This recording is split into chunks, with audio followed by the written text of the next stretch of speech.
अस्सलाम वालेकुम रहमतुल्लाहि व बरकातुहू। आप देख रहे हैं टॉप 10 विद GNM और मैं हूं गुलाम नबी मदनी। दुनिया भर से आज की 10 बड़ी और इंतहाई अहम खबरें जिन पर आज हम बात कर रहे हैं। नाज़रीन किराम, आज 3 जून 2020 है और आज दिन है बुध का। खबरों का सिलसिला शुरू कर लेते हैं। जो आज की पहली बड़ी खबर है ये मकबूजा कश्मीर से है। भारतीय बर्बरियत आज तीसरे रोज़ भी मकबूजा कश्मीर के अंदर जारी रही और इसमें मुसलसल इजाफा देखने में आ रहा है। गुज़श्ता 2 रोज़ के अंदर भारत की दरिंदा गासिब फौज ने 18 कश्मीरी शहरियों को शहीद कर दिया है। आज भी जिला पुलवामा के अंदर 3 कश्मीरियों को गोलियां मारकर शहीद किया गया। सर्च ऑपरेशन के नाम पर न सिर्फ कश्मीरियों को गिरफ्तार किया जा रहा है बल्कि उनको गोलियां मारकर शहीद किया जा रहा है। भारत की दरिंदा दहशतगर्द मोदी हुकूमत कश्मीरियों को दबाने के लिए और उनके हक छीनने के लिए वहां ऐसे काम कर रही है, ऐसे इक़दाम कर रही है कि जिनसे कश्मीरियों को हमेशा हमेशा के लिए ख़त्म कर दिया जाए और हिंदुओं को बसाने का सिलसिला शुरू कर दिया जाए। यही वजह है नाज़रीन किराम, आज श्रीनगर के अंदर भारतीय फ़िज़ाइया के लिए एक नया रनवे तामीर करने का भी ऑर्डर दिया गया है जो काफ़ी तवील होगा। और ये जो नया रनवे बनाया जा रहा है कश्मीर के अंदर भारतीय फ़िज़ाइया के लिए, इसमें जहां कश्मीर के अंदर फ्रीडम फाइटर्स पर हमले किए जाएंगे भारतीय फ़िज़ाइया की जानिब से, वहीं इस रनवे के ज़रिए से पाकिस्तान के ख़िलाफ़ हमलों की भी मशक़ें की जाएंगी। नाज़रीन किराम, मकबूजा कश्मीर की आज़ादी बहुत ज़रूरी है और इस वक्त चाइना के साथ भारत की जो लड़ाई चल रही है इसमें पाकिस्तान के लिए मुनासिब मौका है कि पाकिस्तान भी घुसकर भारत को सबक सिखाए। और ये जंग ज़रूर होनी है, आज नहीं तो कल ये ज़रूर होगी और कश्मीरियों को ज़रूर आज़ादी मिलेगी। जिस तरह से पिछले 10-11 महीनों से कश्मीर के अंदर खून की जो नदियां बहाई जा रही हैं, इन पर उम्मत मुस्लिमा को, पाकिस्तान को अब फ़ौरन जाग जाना चाहिए। बढ़ लेते हैं नाज़रीन किराम, जो आज की दूसरी बड़ी खबर है ये अफ़गानिस्तान से है। अफ़गानिस्तान के अंदर तालिबान की गिरफ्त मजबूत हो रही है, लेकिन दूसरी जानब तालिबान को बदनाम करने के लिए मोदी दहशतगर्द हुकूमत रॉ एजेंटों के ज़रिए से वहाँ निहत्ते शहरियों पर हमले करवा रही है। इससे पहले हमने आपको बताया था कि दाइश के नाम पर जो वहाँ काबुल हस्पताल पर हमला हुआ, जनाजे पर हमला हुआ, और इससे पहले दो चार रोज़ पहले आपने सुना होगा कि वहाँ सहाफ़ियों पर हमला हुआ। इसमें दाइश मुलव्विस रहा, लेकिन दाइश की फंडिंग या तो गनी हुकूमत करती है, काबुल इंतज़ामिया करती है, या फिर भारत की मोदी दहशतगर्द RSS और इसी तरह से रॉ के एजेंट करते हैं। अब इतला सामने आई हैं, ग्रीन जोन के अंदर अफ़गानिस्तान के अंदर एक मशहूर मस्जिद थी वज़ीर अकबर ख़ान के नाम से, वहाँ पर बम धमाका हुआ है जिसमें वहाँ के जो इमाम थे वो शहीद हो गए और इसी तरह से 2 दीगर अफ़गानी भी वहाँ उसके अंदर जाँ बहक हुए हैं। इतला सामने आ रही हैं कि तालिबान ने इन हमलों की शदीद मज़म्मत की है। तालिबान ने कहा मस्जिद पर हमला करना बर्बरियत है और बदतरीन एक जुर्म है जिसकी तालिबान मज़म्मत करते हैं। ताहम नाज़रीन किराम, आज तालिबान के अफ़गानिस्तान के अंदर पेशकदमी और सरगर्मियाँ जारी रहीं और तालिबान ने कई इलाकों के अंदर काफ़ी चौकियों पर कब्ज़ा किया है और तालिबान के सामने हथियार डालने वालों का भी सिलसिला जारी रहा। इतला सामने आ रही है कि 20 से ज़ायद पुलिस एहलकारों ने, पुलिस और फ़ौज के एहलकारों ने, सरकारी एहलकारों ने, कबायली लोगों ने भी तालिबान के सामने हथियार डालकर उनके साथ शामिल होने का ऐलान किया है।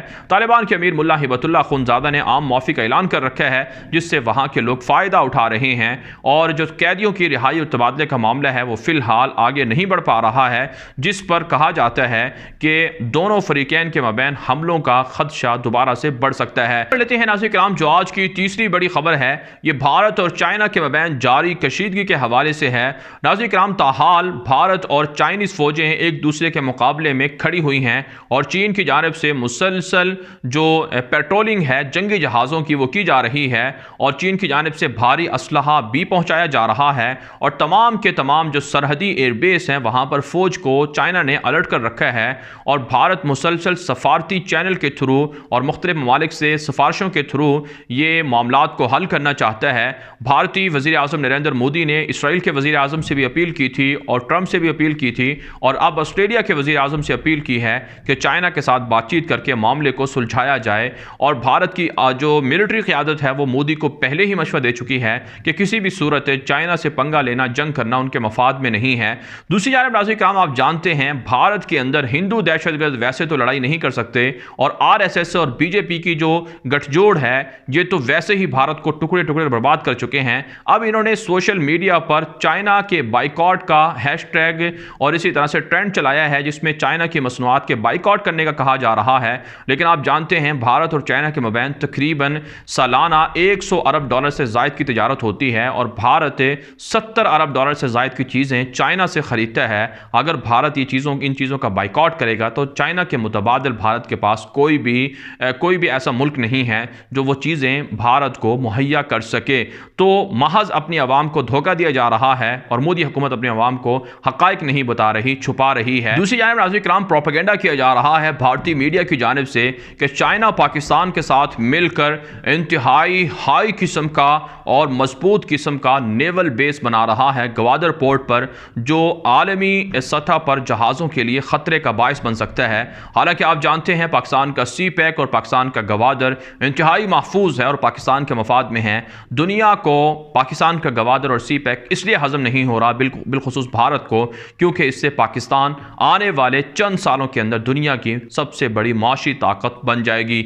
आगे बढ़ लेते हैं नाज़रीन किराम, जो आज की चौथी बड़ी खबर है ये भी भारत से है। भारत के अंदर मोदी दहशतगर्द हुकूमत ने अवाम को इतना बर्बाद कर दिया है कि वहां लोगों के पास खाने पीने के लिए कुछ भी नहीं है, रोजगार नहीं है, कोरोना वबा बढ़ रही है और मुसलसल इजाफा हो रहा है, लॉकडाउन चल रहा है, मजदूरों का बहरान है, बेरोजगारी है, जॉब्स खत्म हो गई हैं, नौकरियां खत्म हो गई हैं, वहां फैक्ट्रियों में लोग काम नहीं कर सकते। तो पूरा का पूरा भारत इस वक्त शदीद माशी दबाव में है और दूसरी जानब सैलाब आ रहे हैं, टिड्डी दल का हमला हो रहा है, किसानों की मुश्किलात में इजाफा हो रहा है और जो समंदरी तूफान है उनसे जो साहिली इलाके हैं उनको नुकसान हो रहा है। और अब नाज़रीन किराम इतलात सामने आई हैं कि जो बेरोज़गार लोग हैं, गरीब लोग हैं, वो अपने नौमौलूद या छोटे छोटे बच्चों की कफ़ालत नहीं कर सकते, उनके पास इतना पैसा नहीं है। हज़ारों की तादाद में लोगों ने, वालिदैन ने अपने बच्चों को पुलिस स्टेशन के पास, रेलवे जो स्टेशन होते हैं वहाँ पर, और इसी तरह से जो मुख्तलिफ यतीमों के लिए या आप यूँ कह सकते हैं बच्चों के लिए जो शेल्टर बने होते हैं वहाँ पर सड़कों पर बच्चों को छोड़कर वालिदैन जा रहे हैं क्योंकि उनके पास इतना पैसा नहीं है कि वो उनकी कफ़ालत कर सकें। फिर भी मोदी दहशतगर्द कहता है ये है कि वो भारत को दुनिया की सबसे बड़ी इकॉनमी बनाएंगे और भारत की जो आवाम है उसको दुनिया की सबसे मजबूत तरीन कौम बनाया जाएगा। आवाम को जो बुनियादी सहूलियात हैं वो नहीं दी जा रही और दूसरी जानिब से सारा का सारा पैसा राफेल तैयारों में और इसी तरह से जो इसराइल से असलहा ख़रीदने में, रूस से असलहा ख़रीदने में, कश्मीरियों पर बम बरसाने में, पाकिस्तान के खिलाफ प्रॉक्सी वार में खर्च किया जा रहा है। बढ़ लेते हैं नाज़रीन किराम, जो आज की पांचवी बड़ी खबर है ये अमेरिका से है। अमेरिका के अंदर मुसलसल 8 रोज से कर्फ्यू चल रहा है और अमेरिका की आधी से ज्यादा आवाम यानी 15 करोड़ से जायद आवाम ट्रंप को हटाने का ऐलान कर चुकी हैं और मुसलसल मुजाहिरों में इजाफा हो रहा है। अमेरिका की मशहूर रियासत है टेक्सास, वहाँ पर ह्यूस्टन के अंदर 60,000 से ज़ायद अमरीकी शहरियों ने एक बड़े मुजाहरे के अंदर शिरकत की है। और आप यूँ समझ सकते हैं नाज़रीन किराम कि पूरी दुनिया के अंदर इस वक्त अमरीका के ख़िलाफ़ बदतरीन मुजाहरे चल रहे हैं।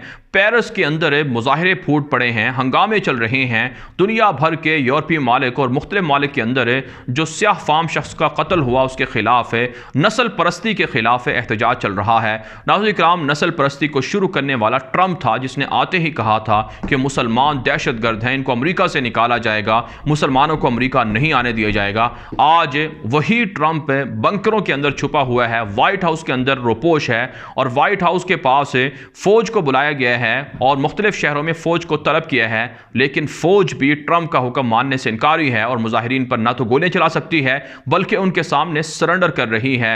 इसलिए बहुत से माहिरीन कह रहे हैं कि अमेरिका के अंदर अब एक बड़ी तब्दीली आने जा रही है। पहली मर्तबा ऐसा होगा कि किसी भी अमेरिकी सदर को मुजाहिरीन हटाने पर कामयाब हो जाएंगे और इसका इल्ज़ाम चाइना पर लगाया जाता है। लेकिन नाज़रीन किराम, खुफिया ताकतों के इसके पीछे बड़े अहदाफ हैं।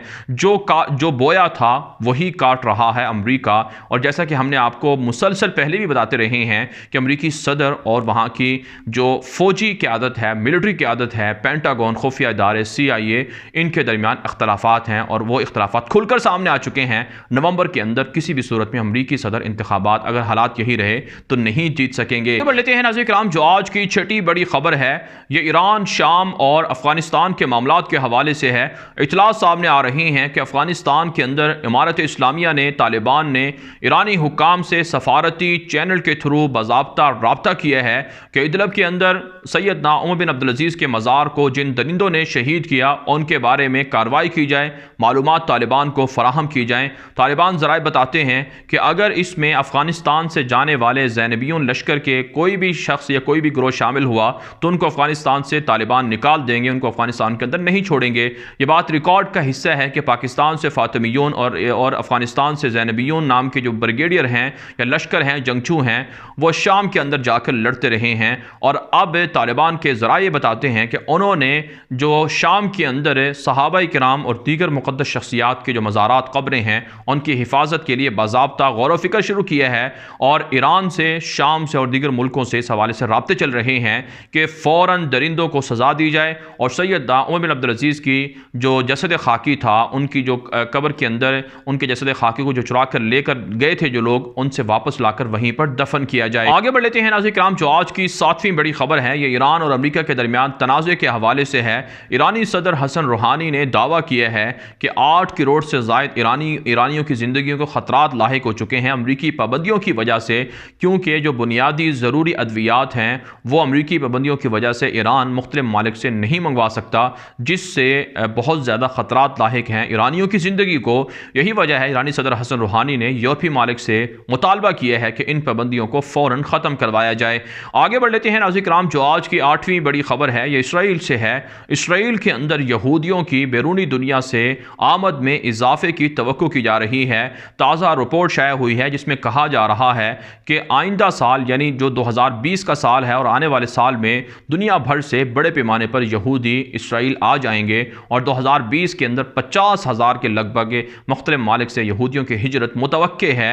और ये पिछले जो कई सालों में एक बड़ी तादाद होगी जो इसराइल आएगी, क्योंकि 2018 के अंदर 25,000 बमुश्किल यहूदी मुख्तलिफ मालिक से इसराइल आ सके थे। नाज़रीन किराम, आप जानते हैं यहूदियों का अकीदा है कि इसराइल उनका आबाई वतन है और दुनिया भर के अंदर बसने वाले लाखों यहूदियों को इसराइल अपने यहाँ बसाने के लिए उनको ना सिर्फ उनसे मुतालबा करता है बल्कि उनके लिए पैकेजेस और अलाउंस वगैरह का भी ऐलान किया जाता है। उनको तरगीब दी जाती है कि वो इसराइल आएँ ताकि आबाई वतन को आबाद करें। और यहाँ से फिर यहूदी चाहते हैं कि उनकी आलमगीर हुकूमत कायम हो, दुनिया पर वो एक आलमगीर हुकूमत कायम करें। उनका मसीहा तभी आएगा जब दुनिया भर के यहूदी एक उन अपने आबाई वतन के अंदर आकर रहने लग जाएंगे। ताहम नाज़रीन किराम, आप जानते हैं यहूदी फ़लस्तीनियों के जो मकानात हैं, महल्ले हैं, उन पर भी कब्ज़ा कर रहे हैं। गैर कानूनी यहूदी बस्तियों को फौरी तौर पर इंतज़ाम के लिए जो इसराइल की हुकूमत है वो फैसला कर चुकी है, जिस पर फ़लस्तीनियों ने लड़ने का ऐलान कर रखा है। ताहम OIC या दीगर इस्लामी मालिक की जानिब से अभी तक इस बारे में कोई लाहे अमल तैयार नहीं किया गया, जो यकीनन अफसोसनाक और काबिल मुज़म्मत अमल है। लेते हैं नाज़रीन किराम, जो आज की 9वीं बड़ी खबर है ये शाम, तुर्की, लीबिया के मामलात के हवाले से है। नाज़रीन किराम, शाम के अंदर तुर्क फ़ौजें सरगर्म हैं। मार्च के अंदर रूसी फ़ौजों और तुर्क फ़ौजों के दरमियान मुआहिदा हुआ था, जंगबंदी मुआहिदा था, लेकिन इस जंगबंदी मुआहिदे की खिलाफ वर्जी करते हुए रूस ने शाम के शुमाली शाम के अंदर मुख्तलिफ इलाकों में बमबारी की है और कई मकानात को तबाह किया है।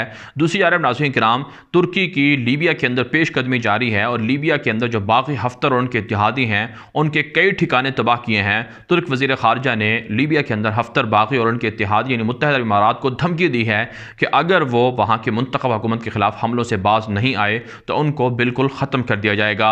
आगे बढ़ लेते हैं नाज़रीन किराम, जो आज की 10वीं बड़ी खबर है ये चाइना, अमरीका और आलमी इदारा सेहत के हवाले से है। इतलात सामने आ रही हैं कि आलमी इदारा सेहत की जब से अमरीका ने फंडिंग बंद की है तब से आलमी इदारा सेहत ने भी पैंतरा बदलना शुरू कर दिया है। पहले अमरीका का इल्ज़ाम था कि चीन की हिमायत में आलमी इदारा सेहत बिक चुका है और चीन के लिए काम कर रहा है, जिस पर अमरीका ने फंडिंग बंद कर दी आलमी इदारा WHO की, और ना सिर्फ उसकी रुकनीत से अमरीका निकल गया। अब ख़बरें सामने आ रही हैं कि आलमी इदारा सेहत ने भी तस्लीम किया है कि चीन ने कोरोना वायरस के हवाले से इब्तदाई तौर पर मालूमात को छुपाया था और सही मालूमात बर वक्त नहीं पहुँचाई थी, ताख़ीर की थी, जिस पर चाइना ने इन इल्ज़ामात को रद्द किया है। ताहम नाज़रीन किराम, दुनिया भर के अंदर कोरोना वबा ताहाल मौजूद मौजूद है और पाकिस्तान के अंदर 6 अरकान असम्बली अब तक वफ़ात पा चुके हैं, जिसमें पाकिस्तान के पंजाब और सिंध, KP के और दीगर इलाकों से जो मेंबरान असम्बली हैं उनका इंतकाल हुआ है। दुनिया भर के अंदर बिलखुसूस भारत के अंदर भी इसमें इजाफा हो रहा है। दुनिया भर से थी आज की 10 बड़ी खबरें। इन खबरों के हवाले से आपकी क्या राय है? अपनी राय कमेंट के जरिए से ज़रूर हम तक पहुँचाएँ। और अगर आप चाहते हैं कि आपको फौरी ब्रेकिंग न्यूज़ मिले, तस्वीर, वीडियोज़ मिले, तो आप हमारे ट्विटर अकाउंट्स दुनिया मेरे आगे और ग़ुलाम नबी मदनी को फॉलो कर सकते हैं। इजाज़त दीजिए, अल्लाह हाफ़िज़।